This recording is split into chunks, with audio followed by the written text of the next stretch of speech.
আসসালামু আলাইকুম।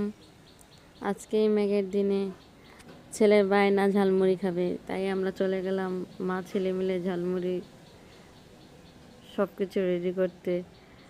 টমেটো, পেঁয়াজ, কাঁচামরিচ সব কিছু ছিল, যা যা করা ছিল সেগুলি দিয়েই কাটা স্টার্ট করে দিলাম। তো পেঁয়াজ, তারপর কাঁচামরিচ, ধনেপাতা, লেবু সব কিছু কেটে নিলাম। কেটে নেওয়ার পর আমরা মা ছেলে গল্প করতেছিলাম আর কাটতেছিলাম কত কথা, তার দুষ্টু দুষ্টু কথা। এর মধ্যে কাটা শেষ হয়ে গেল। লবণ মিশিয়ে সরিষার তেল, খাঁটি সরিষার তেল দিয়ে চানাচুর ছিল, চানাচুর মেখে মুড়ি দিয়ে সুন্দর মতন আমাদের জন্য ঝালমুড়ি বানিয়ে নিলাম, হোমমেড ঝালমুড়ি। তারপর আমি, শাশুড়ি, ছেলে আমরা মিলে সন্ধ্যার সময় বৃষ্টির মধ্যে ঝালমুড়ি উপভোগ করলাম। এই তো খুব সুন্দর ঝালমুড়ি আমরা সবাই মিলেমিশে খাচ্ছিলাম। Thank you.